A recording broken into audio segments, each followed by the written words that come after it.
Hi everyone, welcome back to Miracle Greenhouse. Today we'll be talking about how to repot your plant after you have accumulated the plant in your home for at least 2 weeks. So to start off, I'll be using this organic potting mix that I got at our local nursery. You can use any, just make sure it says indoors.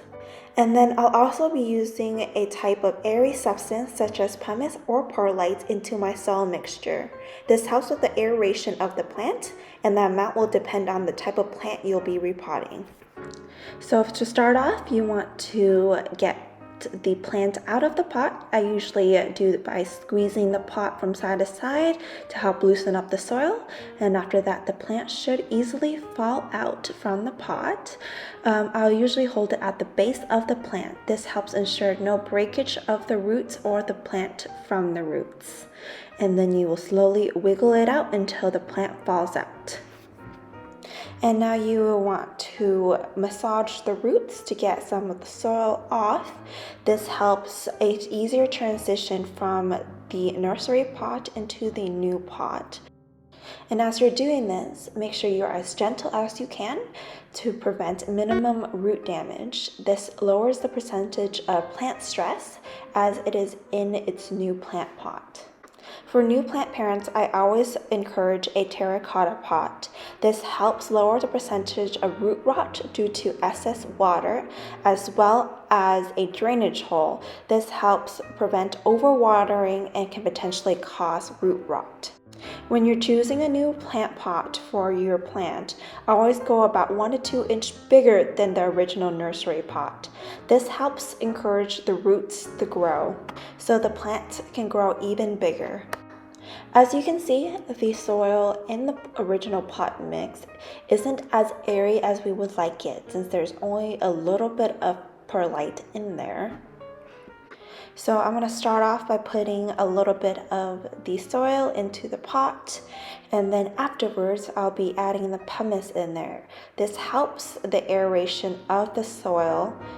And since we'll be repotting an anthurium today, anthuriums likes to have a very airy substance because their roots tend to usually grab onto trees in nature. So then the more chunky the mix, the better. So I'm going to go ahead and just continue mixing the soil and the pumice together until I get the substance that I desire. I'm transferring the soil into a different bucket because this will help me control the amount of soil I'll be putting into the pot at a time. So to start off, I'm going to put about 1 inch of soil into the pot. I usually measure about 2 fingers long.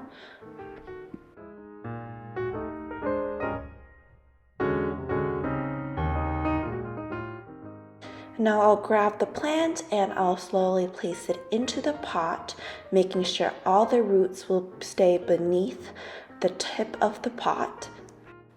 If the roots are sticking out, it could mean 2 things. Your soil is too high or the pot that you chose for is too small.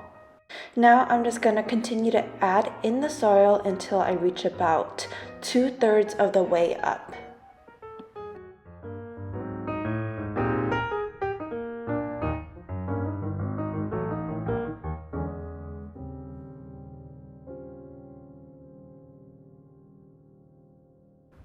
Afterwards, when we're about 2/3 of the way up with the soil, I like to add in a slow release fertilizer. The brand that I'm using is called Osmocost Outdoors and Indoors. You replace this every 6 months and it just brings the plant nutrients that it needs in order to grow bigger and stronger. For plants growing in 4-inch pots or smaller, I would use the smaller size, and if it's 6-inch or bigger, I will use the bigger size. Since this is 6-inch and bigger, I'll use the bigger side, but I will only be adding half of that cup in there. For more accurate information of measurements, please refer to the back of the bottle.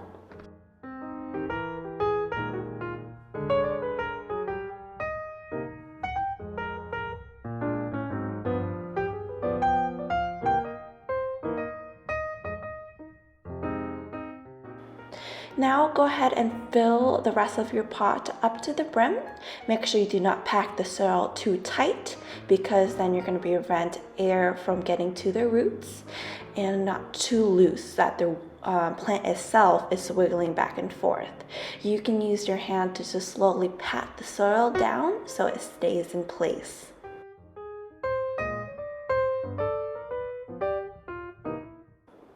Now after you're done planting up your plant, go ahead and just give it a good rinse of water in a C shape, or sometimes people say a U shape.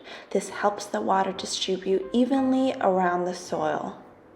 And after you're done watering, if there's any water that is drained into the catch tray down below, make sure you get rid of that because it can cause root rot if the plant just sits on water. And there you guys have it. Thank you so much for sticking with me to the end of the video. If you have any further questions, please comment that down below. If you find this information very helpful, please click like and subscribe. Thank you very much. Bye-bye.